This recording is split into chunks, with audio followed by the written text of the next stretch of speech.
కవి సమ్రాట్ విశ్వనాథ సత్యనారాయణ గారు చెప్పినట్టుగా అన్ని అనర్థాలకి మూలం మానవ ప్రవృత్తి హేతువు కానీ, అతని కులం కానీ, మతం కానీ, ప్రాంతం కానీ కాదు, వ్యక్తి నైజమే ముఖ్యం. అందుకే ఏ మతం ఏ ధర్మం అనే దానికంటే కూడా జాతీయ సమగ్రతకి, సంస్కృతికి ఇబ్బంది కలుగుతుందా లేదా అన్నది మటుకు ఆలోచించారు. ప్రాంతీయ సరిహద్దులు చిన్నవి, ఆంధ్ర అనే సరిహద్దుల వరకు మీరు పరిమితం కాకండి. అమరావతి రైతులు కూడా చెప్పాను, మీరు జై అమరావతి అనకండి, జై ఆంధ్ర అనండి. ఎందుకంటే అంటే మీరు జై అమరావతి అనే కొద్దీ మీ కష్టం మీ 30 ఎకరాలకు వెళ్ళిపోతుంది, 33,000 ఎకరాలకు వెళ్ళిపోతుంది. మీరు జై ఆంధ్ర అన్నప్పుడు 5 కోట్ల మంది ప్రజలకు వెళ్తుంది, మీ బాధ తెలుస్తుంది. మీరు జై అమరావతి అన్నప్పుడు నాకు మనసులో కలుగుకుంటుంది, వీళ్ళు ఇంత పెట్టేసుకున్నాను. తర్వాత మాట్లాడటం వాళ్ళు జై ఆంధ్ర అని ప్రారంభించడం సంతోషం. ఎందుకంటే మన తెలంగాణను చూసి నేర్చుకోవాలి. సభ మాట్లాడు జై తెలంగాణతో మొదలు పెడతారు. అలాగే తెలంగాణకి తమిళ ప్రైడ్ ఉంది, తెలంగాణకి జై తెలంగాణ అని ఒక నినాదం ఉంది. అలాంటి గర్వం కాదు, కానీ అలాంటి కనెక్టెడ్నెస్ ఆంధ్ర వాళ్ళకి లేదు. ఆంధ్రాకి ఏముంది అంటే కులం ఉందా ఏముందో తెలియదు. నాకు ఈరోజు కన్ఫ్యూషన్ నాకు ఆంధ్రాకి సంబంధించి. ఏమో చూడాలి. సో అంటే 11 సీట్లకి పరిమితమైన వాళ్ళు కూడా మన మీద సెటైర్లు వేస్తారా? నేను ఎక్కువ మాట్లాడిన వాళ్ళ గురించి కాదు, వాళ్ళు ఒకేసారి చేరంటే కొంచెం చిరాగా వేస్తుంది కదా మనకు కూడా, చాలా ఆపన్నాయని. అలాగే పర్యావరణాన్ని పరిరక్షించే అభివృద్ధి ప్రస్థానం, ఈ అంశాన్ని ప్రాథమిక సిద్ధాంతాలకు ఎందుకు పెట్టామంటే మనిషి నాగరికత ఏర్పడినప్పటి నుంచి అభివృద్ధితో పాటు కొంత విధ్వంసం తప్పదు. ఒక ఇల్లు కట్టుకోవాలంటే భూమి తవ్వాలి, కొన్ని క్రిములు చచ్చిపోతాయి, అందుకే భూమి పూజ చేస్తాం క్షమించమని భగవంతుని. అందుకే జనసేన తీసుకునేది green activism, not militant green activism. It has to be regulated. మన అవసరాలు తీర్చుకోవాలి, కానీ అవసరాలు ప్రకృతిని పూర్తిగా నాశనం చేసే విధంగా ఉండకూడదు. మనం తిండి గింజలు పండించాలి, ఇల్లు కట్టుకోవాలంటే కొంత భూమి తవ్వాల్సిందే.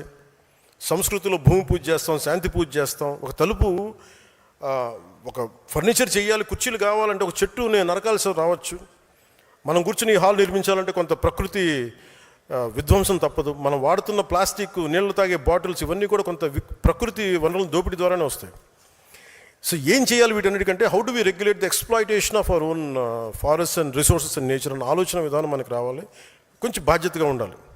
ఒక చెట్టు నరిగితే కనీసం మనం 100 చెట్లు నాటగలగాలి. మనం చాలా విషయాలు తిరిగి తెచ్చుకోగలం, కానీ తాగే నీళ్లు, స్వచ్ఛమైన గాలి ఒకసారి కలుషితమై తిరిగి తెచ్చుకోవడం చాలా చాలా కష్టం.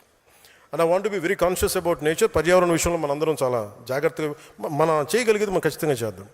ఒకవైపు పుణ్యం వస్తున్న నదుల్లో స్నానం చేస్తాం, లేదంటే అదే నదుల్లో మరోవైపు మురుగు కాలువ కలిపేస్తున్నాం. మన ద్వారా మన దగ్గర అవగాహన లోపించింది. ఆ పర్యావరణాన్ని పరిరక్షించిన బాధ్యత జనసేనలోని ప్రతి ఒక్కరికి రావాలి, తద్వారా సమాజానికి వెళ్ళాలి. అలాగే కొన్నిసార్లు యురేనియం లాంటిది అవసరం అవుద్ది, ఎంత జాగ్రత్తగా తీయాలి, ఎంత బాధ్యతగా వెళ్ళాలనేది కూడా భవిష్యత్తులో మనం చూసుకుంటూ ఉండాలి. వుడ్ బ్యాంక్స్ ఉండాలి. చిన్న నగరాల్లో ముఖ్యంగా పంచాయతీల్లో మనం చేయాల్సిన పని ఏంటంటే ప్రజలకి ప్రకృతి అనుబంధం పెంచాలి. ప్రతి చోట కొంత ఓపెన్ స్పేస్ ఉండాలి, వుడ్ బ్యాంక్స్ ఉండాలి, ప్రజలకి ఆహ్లాదాన్ని కలిగించే పార్క్స్, మినీ ఫారెస్ట్లు ఉండాలి. నగరాల్లో జీవించే మనుషులు 4 గోడల మధ్య మాత్రమే కాకుండా ప్రకృతిలోకి వెళ్ళే సేద తీరే అవకాశం కూడా ఉండాలి. అందుకే ప్రకృతి సమతుల్యతను కాపాడే విధానాలని జనసేన ద్వారా తీసుకొస్తాం. అందుకనే పర్యావరణాన్ని పరిరక్షించే అభివృద్ధి ప్రస్థానం అనేది చాలా కీలకం మనకి. సో అవినీతి పైన రాజీ లేని పోరాటం చివరిది.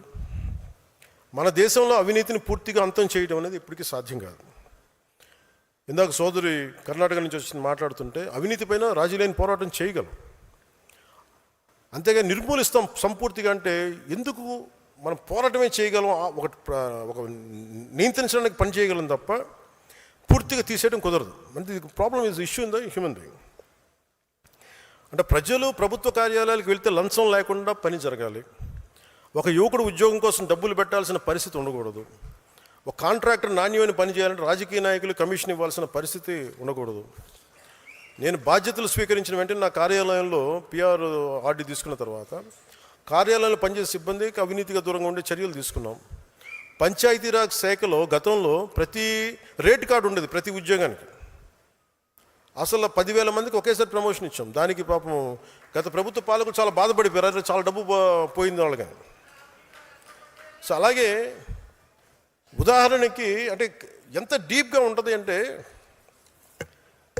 సివిల్ సప్లైస్ మినిస్టర్ మీకు ప్రజలకు కూడా తెలియజేయాలి ఇది ఈ సందర్భంగా.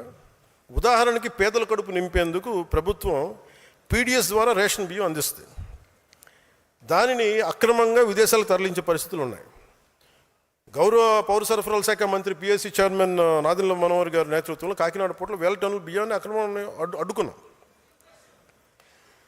ఎలా ఉంటుందంటే ఎవరు అంటే చెట్టు ముందా విత్తు ముందా అన్నట్టుగా ఎవరు తప్పు ఉంది దీంట్లో అంటే స్మగ్లర్లదా, రైస్ స్మగ్లర్దా, మిల్లర్లదా అనుకుంటే మీకు తెలియజేస్తాను. పబ్లిక్ డిస్ట్రిబ్యూషన్ సిస్టంలో మినిమం సపోర్ట్ ప్రైస్, ఒక కనీస మద్దతు ధర ఒక కేజీకి ప్రభుత్వం 24 రూపాయల పైసలకి ఇచ్చి కొంటుంది. ఎంఎస్పి కనీస మద్దతు ధర, మిల్లింగ్ ప్రైజు, దాన్ని షార్ట్ టెక్స్ట్ ప్రైస్ తోటి 46 కేజీలు అవుతుంది. అంటే government will bear ₹46 per kg before giving to ఉచితంగా ఒకళ్ళకి